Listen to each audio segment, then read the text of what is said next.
আসসালামু আলাইকুম। সকলকে আমন্ত্রণ আনন্দ টিভি রাতের সংবাদে। আপনাদের সঙ্গে আছি আমি সুমাইয়া আজাদ। শনিবার রাতভর ও রোববার সকালে টঙ্গী এবং রাজধানীর উত্তরায় অভিযান চালিয়ে ডি কোম্পানি ওরফে ডেয়ারিং কোম্পানির মূল হোতা রাজীব চৌধুরী বাপ্পি ওরফে লন্ডনী বাপ্পি এবং মঈন আহমেদ নীরব ওরফে ডন নীরব সহ 12 জনকে গ্রেফতার করেছে র্যাব 1। এ সময় উদ্ধার করা হয় 2টি পিস্তল, গুলি ও দেশীয় অস্ত্র। গ্রেফতারকৃতরা টঙ্গী আরিচপুর এলাকায় দীর্ঘদিন ধরে মাদক ব্যবসা, চাঁদাবাজি সহ নানান ধরনের অপরাধমূলক কর্মকাণ্ডের সঙ্গে সম্পৃক্ত ছিল বলে জানায় র্যাব। বিস্তারিত জানাচ্ছেন সহকর্মী জয়নাল আবেদিন, ক্যামেরায় ছিলেন শাহিন রেজা। গাজীপুরের টঙ্গী বাজারের পূর্ব আরিচপুরে ফুচকা খাওয়ার সময় চেয়ারে বসাকে কেন্দ্র করে কথা কাটাকাটির সময় ধারালো অস্ত্র দিয়ে তুষারকে আঘাত করে ডি কোম্পানি ওরফে ডেয়ারিং কোম্পানির তানভীর নীরব, তার কাটা তুহিন। পরে ভিকটিমের ছোট ভাই খবর পেয়ে ঘটনাস্থলে আসলে তাকেও এলোপাথারিভাবে কুপিয়ে জখম করে পালিয়ে যায় দুর্বৃত্তরা। টঙ্গী পূর্ব থানায় মামলা করতে গেলে আহত ভিকটিমের দোকানে এবং বাসায় হামলা চালিয়ে দোকানের কর্মচারী আহত করে ডি কোম্পানি নামে সন্ত্রাস বাহিনীর লোকজন। হাতে কোপ মারছে, আমার হাত 2 রক কেটে গেছে, এখানে কোপ মারছে। তাদেরকে ধরতে যাওয়ার সময় এখানে আমার খুব লাগছে। তারা এই যে এখানে আশেপাশে অনেক জায়গাতে আমার খুব লাগছে। আমরা থানায় মামলা করতে গেছি, এই জন্য পরে আবার তারা আমাদের দোকান, আমাদের বাসা এগুলো সব কুবায় টুবায় আবার ফোনে ঠেট দেয়। আর এমন সংবাদের ভিত্তিতে ছায়াতদন্ত শুরু করে র্যাব 1 উত্তরা এবং টঙ্গী এলাকায় অভিযান চালিয়ে ডি কোম্পানির মূল হোতা রাজীব চৌধুরী বাপ্পি ওরফে লন্ডন বাপ্পি সহ 12 জনকে 2টি পিস্তল, গুলি ও দেশীয় অস্ত্র সহ গ্রেপ্তার করা হয়। গ্রেপ্তারের পরপর উঠে আসে ডি কোম্পানি ওরফে ডেয়ারিং কোম্পানির সব গোপন তথ্য। তারা বিগত 5 বছর ধরে মাদক, চাঁদাবাজি, সন্ত্রাসী সহ বিভিন্ন অপরাধমূলক কর্মকাণ্ড করে আসছিল। আজ রাজধানীর র্যাব মিডিয়া সেন্টারে এসব তথ্য তুলে ধরেন র্যাবের আইন ও গণমাধ্যম শাখার পরিচালক কমান্ডার খন্দকার আল মঈন। টঙ্গীর বিভিন্ন এলাকায় এবং উত্তরা বিভিন্ন এলাকায় অভিযান চালিয়ে এই ডি কোম্পানি ওরফে ডেয়ারিং কোম্পানির পৃষ্ঠপোষক মোহাম্মদ রাজীবুর চৌধুরী বাপ্পি এবং মাঠ পর্যায়ে নেতৃত্বদানকারী নীরব ও ডন নীরবকে সহ 12 জনকে গ্রেফতার করে।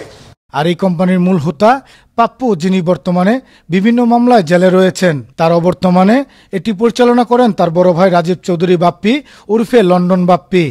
সহকারী হিসেবে আছেন মঈন আহমেদ নীরব ওরফে ডন নীরব, তানভীর হোসেন ওরফে ব্যাটারি তানভীর, তুহিন ওরফে তার কাটা তুহিন, শাকিল ওরফে বাঘা শাকিল সহ আরো অনেকে। র্যাব জানায় চৌধুরী বাপ্পি ওরফে লন্ডন বাপ্পি এই সন্ত্রাস বাহিনীর সদস্যদেরকে প্রতি সপ্তাহে 3 থেকে 400 করে টাকা দেয়া হতো অপরাধমূলক কাজের বিনিময়ে। এই গ্রুপের প্রতিটি সদস্যকে বাপ্পি ওরফে লন্ডন বাপ্পি সাপ্তাহিক 300 থেকে 400 টাকা করে দিত এবং এই প্রেক্ষিতে আমরা প্রাথমিক তদন্তে জেনেছি যে লন্ডন বাপ্পি মাসে ইনকাম ছিল 2 লক্ষ থেকে 3 লক্ষ টাকা। এছাড়া এই ডেয়ারিং কোম্পানির রয়েছে ফেসবুক গ্রুপ, তাতে তারা সকল তথ্য আদান প্রদান করা হতো। তবে এসব সন্ত্রাসীর সাথে যারা জড়িত রয়েছে তাদেরকে দ্রুত আইনের আওতায় এনে সমাজকে অপরাধ মুক্ত করবে র্যাব, এমনটাই চাওয়া ভুক্তভোগীদের। জয়নাল আবেদিন, আনন্দ টিভি, ঢাকা।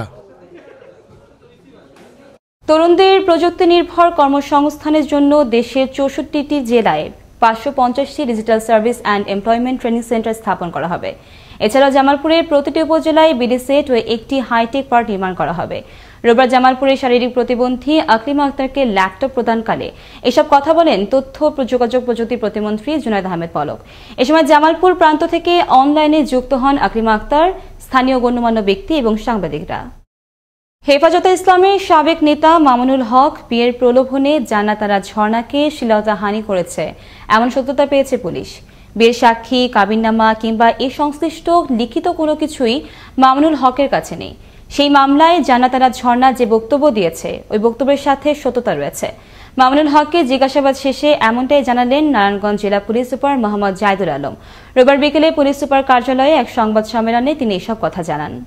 বৃহস্পতিবার রাতে কুষ্টিয়া চিনিকলের গুদাম থেকে লুট হয়ে যায় 53 টন চিনি, যার আনুমানিক বাজার মূল্য 32 লাখ টাকা। এই ঘটনায় স্টোর কিপার ফরিদুল হককে বরখাস্ত সহ গঠন করা হয় 3 সদস্য বিশিষ্ট তদন্ত কমিটি।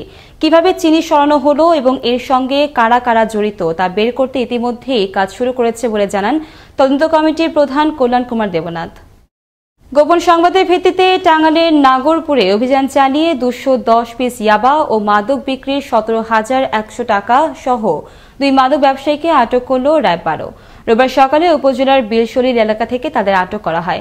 এক প্রেস বিজ্ঞপ্তিতে তথ্য নিশ্চিত করেন র্যাব 12 সিপিসি 3-এর কোম্পানি কমান্ডার ইলিয়াস খান।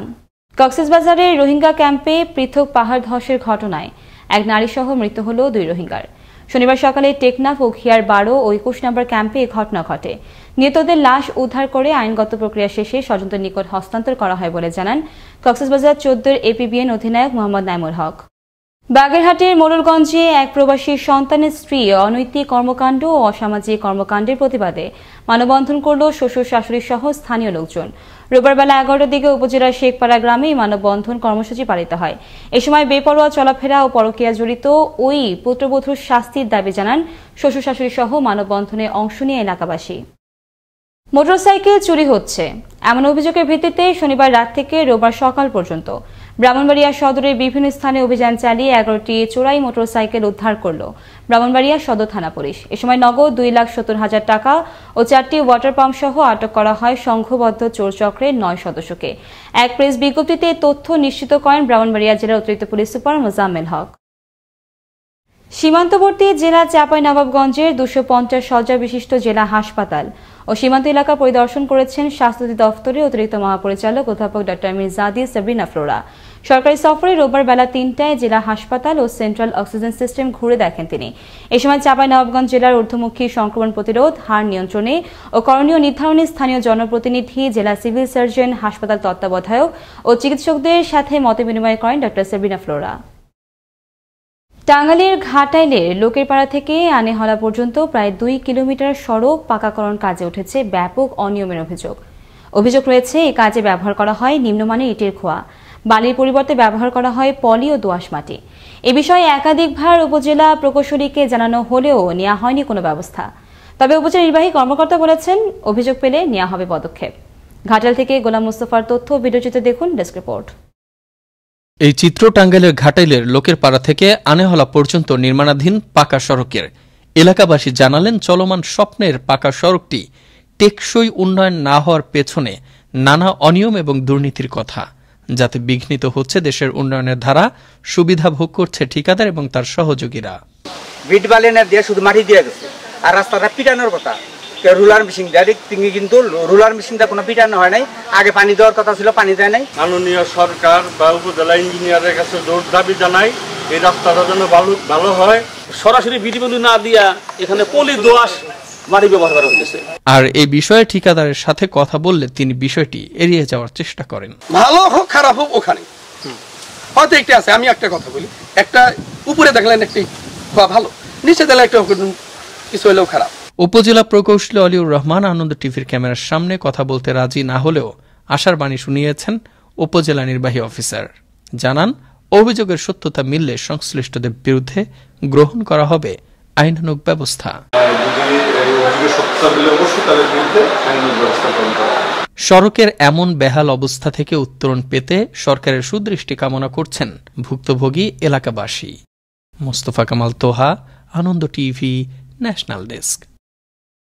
নোংরা অস্বাস্থ্যকর পরিবেশে রংপুরের বিভিন্ন বেকারিতে তৈরি করা হয় মুখরোচক বিভিন্ন প্রকারের বিস্কুট। এমনই অভিযোগের ভিত্তিতে রোববার দুপুরে অভিযানে নামে রংপুর ভোক্তা অধিকার সংরক্ষণ অধিদপ্তর। এ সময় অনিয়ম ও পরিবেশ আইন না মানায় একটি বেকারিকে 10,000 টাকা জরিমানা করে রংপুর জাতীয় ভোক্তা অধিকার সংরক্ষণ অধিদপ্তর। এখানে বেশ কিছু ফ্লেভার এবং রং পাওয়া গেছে যেগুলো কোনো অনুমোদন নাই, তো আমরা এটির আমলে নিয়ে তাদেরকে 10,000 টাকা অর্থদণ্ড করেছি। পাবনার আটঘরিয়ার 3 নম্বর লক্ষ্মীপুর ইউনিয়ন পরিষদের চেয়ারম্যান ও সচিবের বিরুদ্ধে নানা অনিয়ম দুর্নীতির অভিযোগে নিয়ে সংবাদ সম্মেলন করলেন ইউনিয়নের 7 ইউপি সদস্য। রোববার বিকেলে ঈশ্বরদী উপজেলা প্রেস ক্লাবে সংবাদ সম্মেলন অনুষ্ঠিত হয়। এ সময় তারা 54 মাস ধরে কোনো সম্মানী ভাতা পান না বলে অভিযোগ করেন। চেয়ারম্যান শেখ আনোয়ার এবং সচিব আব্দুর রাজ্জাকের যোগ সাজস্যে স্বাক্ষর জালিয়াতি করে বিভিন্ন প্রকল্পের টাকাও হাতিয়ে নেওয়ার অভিযোগ করেন তারা। এই ছিল এখনকার মতো। আনন্দ টিভির সর্বশেষ সংবাদ এবং বিনোদন সবার আগে দেখতে ভিজিট করুন www.facebook.com/anandotv BD এই পেজে। ধন্যবাদ সকলকে, শুভরাত্রি।